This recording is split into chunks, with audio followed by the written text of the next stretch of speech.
Só você rir um pouquinho. Intimidade é foda. Gisele, vou pedir o impeachment de Valtinho aqui do estúdio, hein?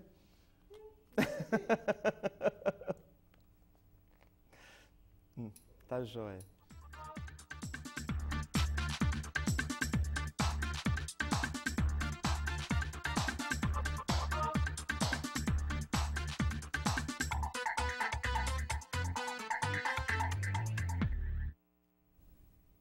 Depois de uma eleição presidencial de muitos embates, reviravoltas e disputada voto a voto em 2014, chegamos em 2015 ainda com muita turbulência no campo político. Para complicar ainda mais o quadro, a economia não vai bem e as denúncias de corrupção atingem em cheio figuras de destaque do governo, do Congresso e até mesmo da oposição. Tudo isso acabou provocando uma nova onda de protestos, até com pedido de impeachment da presidente Dilma Rousseff, que mal começou o seu segundo mandato. No Espírito Santo, o cenário também é de turbulência. Os duros embates registrados entre o governador eleito Paulo Artung e o ex-Renato Casagrande nas eleições permanecem, pelo menos nesses primeiros meses de governo. Hoje no Conexão Brasília vamos analisar toda essa conjuntura local e nacional, conversando com o cientista político Vitor Amorim de Ângelo. O Vitor é professor da Universidade de Vila Velha, graduado em História pela UFES, mestre e doutor em Ciências Sociais pela Universidade Federal de São Carlos, em São Paulo, e também pesquisador do Instituto de Ciências Sociais e Política da Universidade de Paris, na França. Vitor, prazer em tê-lo aqui novamente no programa Conexão Brasília. Bem-vindo nessa temporada 2015. E eu começo essa nossa primeira entrevista do ano fazendo a seguinte pergunta. Nas eleições de 2014, nós tivemos, principalmente no segundo turno, uma polarização bastante acentuada entre PT, PSDB, até por causa dos dois candidatos, né, o Aécio e a Dilma, e também uma polarização entre ricos e pobres, norte e sul do Brasil. E agora nós temos um cenário também de muito acirramento nos embates políticos, agravado aí por manifestações de rua, né? Você acredita que esses embates, essas polarizações, PT, PSDB, ricos e pobres, registradas nas eleições passadas, permanecem nas manifestações deste ano? Bom, o resultado do segundo turno das eleições passadas, eles foram muito próximos um ao outro, né? Então, você tem tudo para fazer essa leitura da polarização. Segundo turno são dois candidatos, os dois candidatos chegaram com um percentual de votos muito próximo um do outro, e verificando aonde cada um venceu, nitidamente Dilma ganhou nos estados mais ao norte do Brasil, enquanto Aécio venceu nos estados localizados mais ao sul. Só que quando a gente observa não a vitória em cada unidade da federação, mas o percentual de votos recebidos em cada estado, então a ideia da polaridade, ela diminui um pouco, ela ganha novas cores. Porque em estados onde Dilma eventualmente venceu, Aécio também teve expressiva votação. E nos estados mais ao sul, onde ele ganhou e supostamente ela não é querida, na verdade, quando a gente vai olhar os percentuais de votos, você percebe que ela também, em alguns deles, chegou até próximo do candidato tucano. De maneira que essa ideia da polaridade, ela precisa ser um pouco melhor pensada, porque não obstante a presença de dois candidatos e a chegada deles com percentuais muito próximos, o fato é que há uma distribuição, não vou dizer homogênea, claro, mas que não é tanto assim polarizada como a gente é levado a crer. Isso, quando nós olhamos para as manifestações de março, fica mais evidente, porque se o cenário fosse de polarização, não há como você explicar por que em capitais do Nordeste, onde supostamente Dilma comanda política eleitoralmente, tivéssemos tido agora manifestações contra o seu governo, né? Então, isso só é possível porque não existe esse domínio absoluto de Aécio nos estados ao sul, assim como não existe esse domínio de Dilma nos estados ao norte, muito embora ela de fato seja muito forte no norte, especialmente no nordeste, e ele mais forte nos estados do sul, especialmente em São Paulo. Você poderia dizer que diferenças você vê entre aquelas manifestações registradas em 2013 para essas manifestações de agora? Aquelas manifestações de 2013 ainda estavam embaladas em alguma, por exemplo, ainda estavam embaladas, só para completar meu raciocínio, na perspectiva da Copa, que é uma coisa que não se coloca mais no horizonte, nas obras para uma Copa do Mundo, obras essas que demandavam muitos recursos do Brasil, a ideia de alguma coisa no padrão FIFA contra um padrão muito menor de serviços públicos para a população, veja você que é algo que passa totalmente ao largo do que a gente viu nesse último domingo. A ideia mesmo de serviços públicos de qualidade nem foi uma bandeira dessa manifestação de domingo, tá certo? A discussão aqui é apenas com relação à corrupção, que até poderia ser uma bandeira destacada lá em 2013, dado que eventualmente na construção de um estádio, alguma obra correlata à Copa do Mundo, pudéssemos ter tido também casos de corrupção. Mas a corrupção ali não era um ponto tão importante. O ponto ali também na trajetória do governo Dilma era diferente, né? Ela estava caminhando para o fim de um primeiro mandato, agora ela está iniciando um segundo mandato. Isso é grave, dado que legalmente você ainda tem 4 anos de governo, né? E então no início você ter uma manifestação vultosa como essa contra um governo ainda inicial é um quadro realmente preocupante. Na sua opinião, o que está pesando mais como principal motivo dessas manifestações? O fato da economia não estar bem, apresentando problemas, ou realmente toda essa questão de corrupção, de Operação Lava Jato, enfim, o que está pesando? Corrupção ou economia nessas manifestações? A corrupção, Dilma falou isso na segunda-feira, a presidente Dilma, que ela é uma velha senhora, e quer dizer, ela está no Brasil há muitos anos, né? Talvez tenha vindo aqui com as próprias naus portuguesas. E esse é um problema grave, porque a corrupção, ela freia o desenvolvimento, porque significa recursos públicos que poderiam ser aplicados em políticas públicas, no desenvolvimento social, nacional, no desenvolvimento social, em maior equidade, na diminuição da injustiça, e ele se vai, né? Ele vai para o bolso de pessoas, né? Ele vai para fins privados. Então isso encarece o custo do Brasil, isso nos faz perder oportunidades e, portanto, a questão da corrupção, ela de fato pesa muito, porque gera uma indignação que é reforçada já por uma posição refratária de uma parcela da sociedade ao partido que está no governo hoje, e essa parcela, basicamente da classe média, é muito atingida por esse pacote econômico tão austero, porque já é uma classe média penalizada pelos impostos, que sente, porque é muito mais sensível às mudanças no quadro econômico, e, portanto, você tem componentes ligados à política, como a corrupção, e também à economia, que dão assim, um caldo, quer dizer, dão um plano de fundo, justamente para que essas pessoas sigam as ruas para protestar contra o governo. Agora, você acredita que essas manifestações, elas serão, vamos dizer, passageiras, temporárias, ou elas devem, vamos dizer, se intensificar mais nos próximos meses? Então, toda manifestação ela vai ter em algum momento um ponto de refluxo, né? Tá certo? Você não tem como engrossar o número de manifestantes na rua eternamente e mantê-los eternamente mobilizados. Então, em algum momento isso vai acontecer. Qual é o momento, nós não sabemos. Qual é o ponto alto da manifestação, nós também não sabemos. Quer dizer, o quadro político pode evoluir nas próximas semanas, nos próximos meses, aumentando o número de manifestantes, aumentando o número e a dimensão das mobilizações, mas certamente, comparando a qualquer outra manifestação na história do Brasil ou de qualquer outro país, em algum momento ela vai perder força. Qual a sua avaliação com relação, Vitor, às respostas que o governo vem dando a esses movimentos, a toda essa onda de descontentamento? Então, o governo tem uma articulação política muito precária, né? Ele está cercado de poucas pessoas. Agora isso mudou um pouco com a inclusão de outros interlocutores do PMDB, Eliseu Padilha, do PSD, o Gilberto Kassab, mas era o chamado núcleo duro, né? Formado essencialmente por pessoas ligadas ao PT e algumas historicamente ruins na articulação política. Isso é, não tinham não apenas o traquejo, como não tinham sucesso nessa tarefa. Então, a presidente Dilma, de início, nós já podemos dizer que ela é, ou pelo menos era até semana passada, muito mal assessorada pelo seu núcleo de assessoramento político. Bom, isso inevitavelmente gera um problema.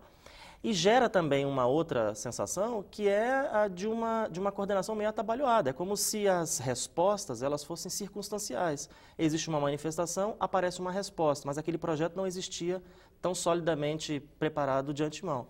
Um exemplo, em 2013, você deve lembrar, a certa altura ela foi à TV apresentar um pacto de 5 pontos. Quer dizer, esses pactos não existiam dias antes. Aí você tem as manifestações, o pacto. Esse pacto se esqueceu, ninguém mais fala nele, ninguém lembra dos 5 pontos. Agora você tem manifestantes que vão às ruas, ela aparece com um pacote anticorrupção, que se existisse de fato, poderia ter sido apresentado em janeiro, na sua posse, como uma grande questão do segundo mandato. Não foi. Ou seja, você diria que o governo realmente ele tem demorado muito a dar as respostas que a sociedade está exigindo nesse momento, nessa conjuntura atual, não apenas no campo político, mas também no campo econômico? Ele não só demora, mas parece que tem um delay. Isso é, ele está sempre a reboque e um passo atrás do que acontece nas ruas. E lógico, quando você pensa que a mídia, especialmente a grande mídia, ela potencializa estas informações, essa sensação, o que acontece nas ruas, então você tem a nítida sensação de que há um desgoverno, de que há uma paralisia decisória, que é um termo cunhado na ciência política e extremamente perigoso, foi cunhado para pensar o quadro que levou ao golpe de 64, mostrando o seguinte: num contexto de paralisia decisória, alguma decisão, algum caminho é seguido. E esse caminho pode ser um caminho da interrupção da ordem institucional. Isso não é um sonho, uma fantasia, porque quando nós olhamos essas mobilizações, você vê aqui e ali pessoas que publicamente, embora isso seja vedado pela Constituição e criminalizado pela Carta de 88, pregando um golpe militar. Sim. Além da questão do golpe militar, do impeachment, você acredita que há condições favoráveis não apenas para um golpe militar, mas também para o impeachment da presidente? Então, o impeachment ele já é outra coisa, porque ele é legal, legalmente estabelecido. A questão a saber aqui é se existem os fundamentos legais para solicitar a abertura desse processo de impeachment.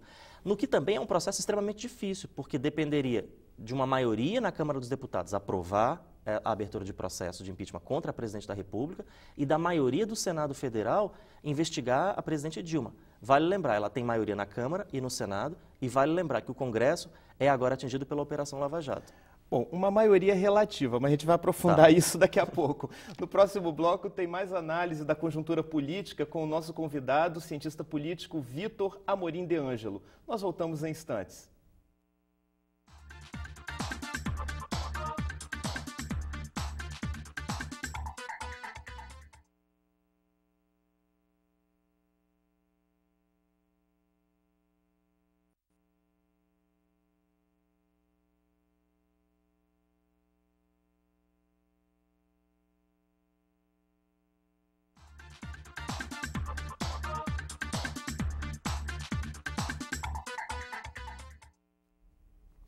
Estamos de volta com Conexão Brasília, que tem hoje como convidado o cientista político Vitor Amorim de Ângelo. Estamos aqui analisando a atual conjuntura política, não apenas no Brasil, mas também no Espírito Santo.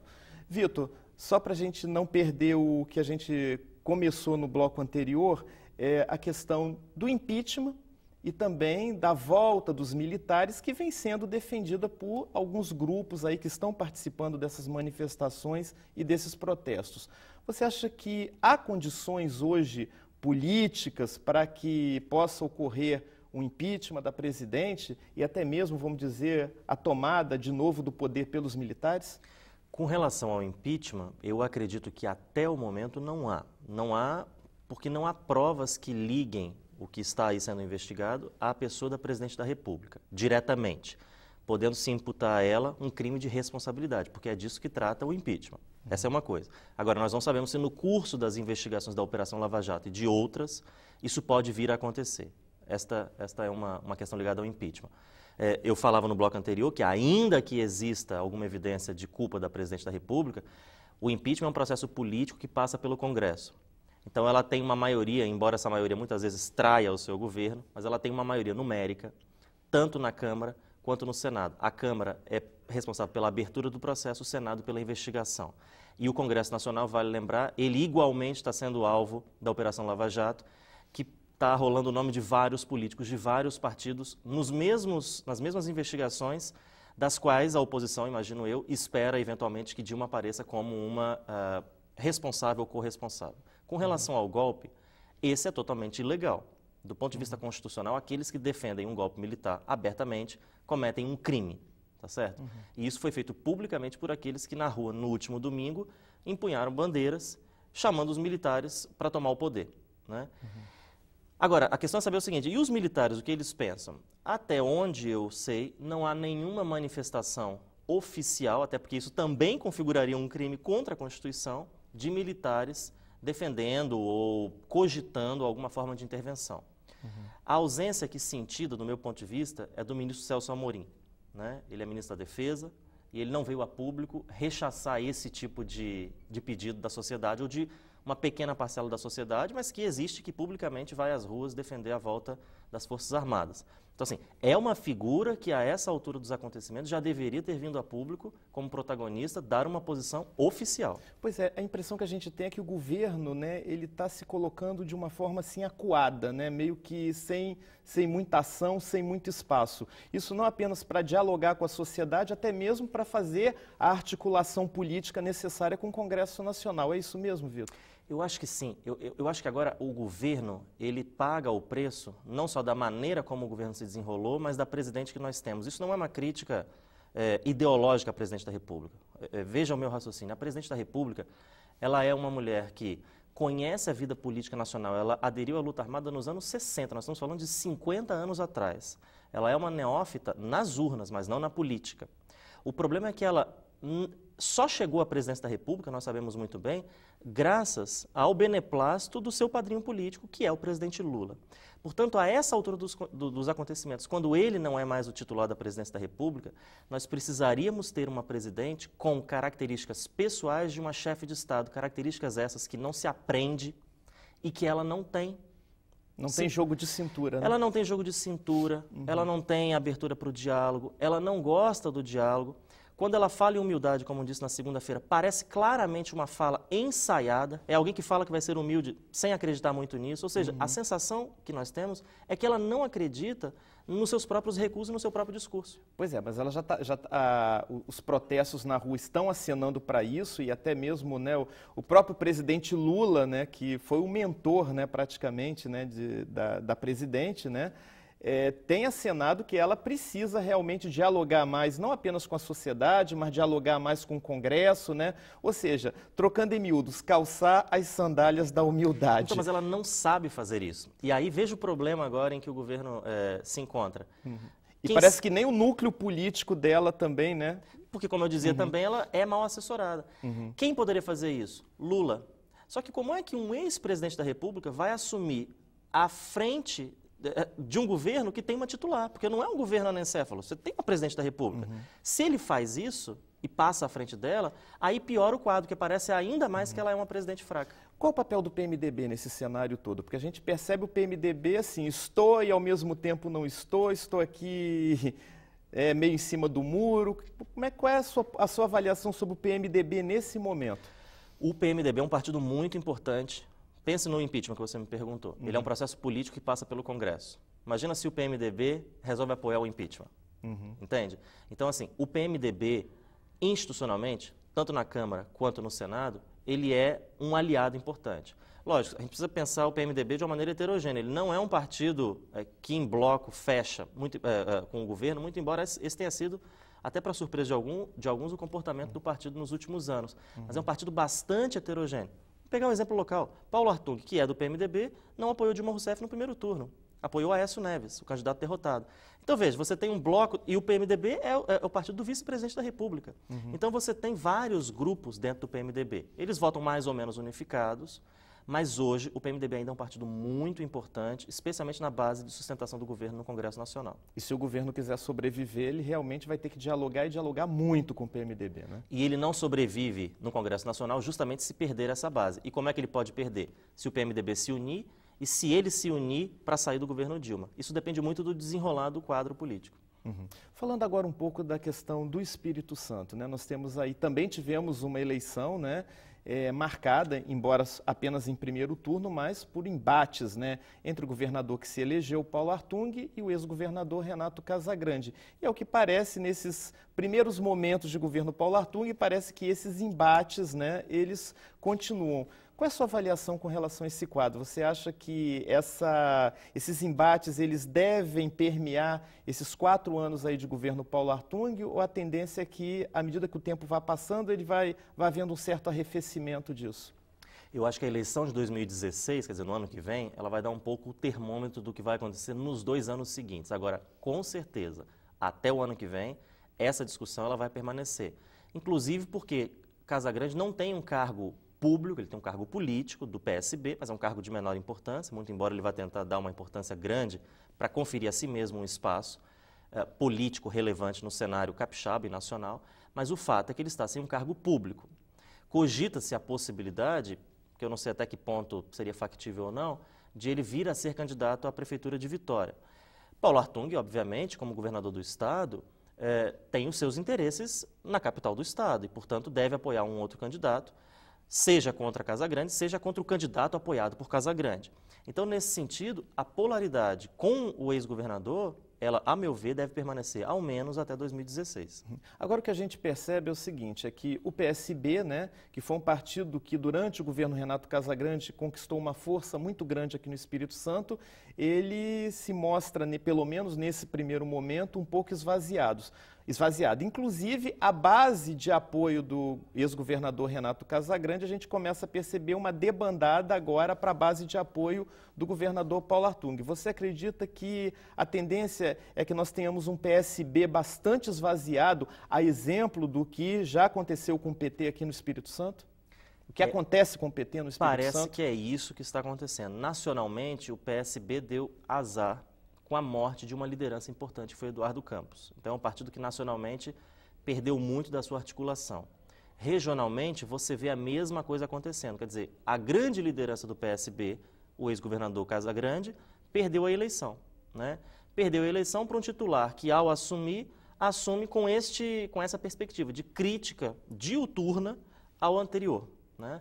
Só que regionalmente é preciso a gente acrescentar um outro aspecto que difere um pouco o que acontece do PSB no Espírito Santo daquilo que acontece com o PSB nacional. Ou seja, não é a mesma narrativa. Regionalmente, há uma dependência muito grande dos prefeitos, isso não tem a ver com o Espírito Santo, em todos os estados, em relação ao governador. Então, a perspectiva da adesão, ela é uma questão colocada para todos os prefeitos, né? Eles dependem das verbas do governo estadual, muitas prefeituras não têm como, com seu próprio orçamento, sustentar suas políticas, de maneira que manter uma posição político, partidária, ideológica, firme contra o governador, que é adversário do seu partido e que critica o antecessor, essa é uma posição muito difícil. Daí porque nós vemos o que você chama de um esvaziamento do PSB. Essa é uma explicação, né? Pode ser também que os atores políticos que estão nesse jogo, já antevendo o que pode acontecer em 2016, eles já estejam assumindo posições agora para se colocar melhor no jogo do ano que vem. Ou seja, mas um cenário bastante complicado, não apenas em nível local, mas também em nível nacional, não apenas para o PT, mas também para o PSB, né? Isso. Aí só complementando, com relação ao PT, porque você tocou nele na sua pergunta, o caso eu acho que é um pouco diferente. O PT paga o preço das opções partidárias, o que é muito diferente do PSB. O PSB foi para as urnas e perdeu. O PT não, né? O PT fez opções de adesão ao governo Paulo Artung agora e nas suas duas gestões anteriores e paga o preço desse desgaste nas urnas, somando a isso o desgaste do PT em nível nacional. Agora, o que é que você projeta aí de crescimento em termos de sigla partidária aqui para o Espírito Santo? Fortalecimento cada vez maior do PMDB aqui no Espírito Santo? Então, há conversas de que o atual governador Paulo Artung poderia sair do PMDB, né? Se isso se concretizar, seria uma perda muito grande para o partido. De qualquer forma, o PMDB ainda é uma legenda importante nacionalmente, como falamos, como aqui no Espírito Santo. Na Assembleia Legislativa, nós temos mais de uma dúzia de partidos. O PMDB é um partido importante porque tem uma bancada expressiva no conjunto dos 30 deputados, né? No momento em que na Assembleia há vários partidos que têm um só deputado, então o sujeito é a bancada de si mesmo, ele é a liderança dele mesmo, o PMDB se destaca, né? Porque tem mais do que 10% da Assembleia. Então é um partido relevante. A criação de novas legendas está dificultada não por questões regionais, mas nacionalmente, por impedimentos que o Congresso Nacional impôs à criação de novos partidos. PSB, que andou meio esvaziado aqui no Espírito Santo, você acredita que a tendência desse partido experimentar um certo crescimento, recuperar um pouco do terreno que perdeu? Eu acho isso difícil, né? Isso vai depender, claro, do desempenho daquilo, como eu disse, da sua principal liderança, que é Casa Grande. Ainda assim, ainda que ele concorra... Imagina... PSDB. Ah, PSDB, perdão. Isso. Achei que você estava falando do PSB. Olha, o PSDB, de fato, ele tem algumas lideranças importantes. Por exemplo, Luiz Paulo Veloso Lucas, que agora é presidente do Bandes, então ele está ocupando alguns espaços importantes no governo. Agora, esse governo Paulo Artung é um governo que faz uma coalizão que junta PMDB, PSDB e PT. Alguém vai pagar o preço dessa mistura ideológica no ano que vem. Vitor, para encerrar, que nosso tempo já está chegando ao final, voltando à questão nacional, governo anunciou recentemente, né, embora com muito atraso, nesse pacote aí anticorrupção. O PMDB veio aí com uma proposta de reforma política, pregando aí o voto distrital, mas querendo manter o financiamento privado de campanha, desde que direcionado apenas a um partido. Qual a sua avaliação sobre isso? Minha avaliação é que aquela ideia do plebiscito... É mais pirotecnia do que propriamente um projeto realmente de país? A minha avaliação é que a ideia do plebiscito para discutir com a sociedade, isso aí ninguém lembra mais. Ou seja, esses projetos respondendo apenas às manifestações imediatas, eles tendem a passar de maneira muito rápida, sem maiores discussões, podendo produzir resultados piores do que a gente tem hoje. Ok, Vitor, obrigado pela sua participação. Obrigado. Agradeço também a sua presença, lembrando que na semana que vem nós temos um novo encontro marcado. Até lá!